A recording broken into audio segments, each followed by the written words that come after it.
Playoff races are starting to take shape, and it was no different this past weekend. Jonah Friedman here with armchair analyst Matt Doyle for another edition of Weekend Wrap, and let's start breaking down the big results of the weekend. Number 3, Chicago traveling to Philly. Climbing to 4th in the conference with that big 3-1 win, come from behind. Chris Rolfe playing as a trequartista right behind new DP Sergio McDonald. Really seemed to have good understanding with each other right off the bat, and McDonald gives him a new dimension. He can hold the ball up and make plays. Dom Maduro, of course, couldn't do that. McDonald, like Aduro, also gets behind the defense and misses. So that's something they're going to have to work on. But for this game anyway, Chris Rolfe put him on his shoulders and got the 2 goals, and they really looked like a playoff team.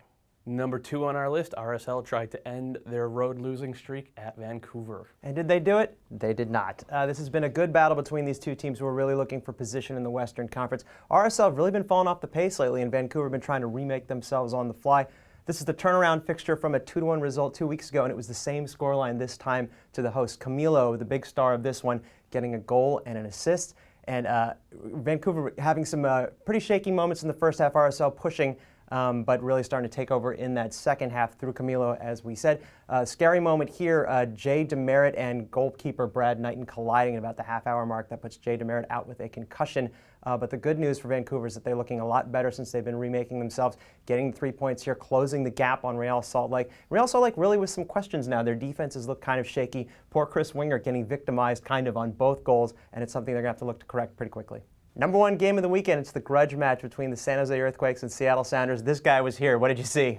Goonies apparently do never say die. We had Opta run the numbers for us, and Steven Lenhart's game-winning goal was the 12,000th game-winning goal that they've had in second half stoppage time. Give or take 1 or 2. Give or take. It's just uncanny what this team does, and they were really pretty bad for 70 minutes. Guys who you could normally rely on to put in a good cross, Marvin Chavez, Steven Beitashour, Rafael Baca. All of them struggled. The forwards struggled. They didn't show up, really. And then Dawkins puts them ahead. They give up that goal to Montero. And then, I mean, you couldn't have scripted it any better with Steven Lenhart. You have to feel like the Quakes are a team of destiny. As for the Sounders, this was a tired team playing their second string, and they fought for 92.5 minutes. And you really have to tip your hat, especially coming off that devastating, really, loss in the Open Cup. They didn't get either of the results that they wanted this week, but they're starting to look locked in again, like we saw in the second half of the season last year, I'd say.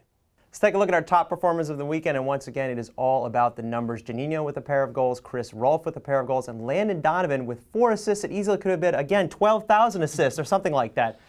Donovan looked like he was playing FIFA on easy mode. He just kept peeling off that front line and finding spaces to create. And when you give Landon Donovan that kind of time, you get mauled 4-0. So he actually tied the single game record for most assists, along with Chris Henderson, Carlos Valderrama, and Dwayne Di Rosario. That's pretty good company right there.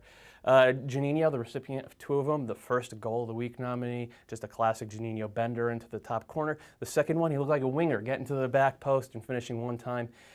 Chris Rolfe, just the type of performance I think Frankie Klopas needs to see from him week after week, where he sort of said, I'm going to be the focal point, I'm going to get the job done.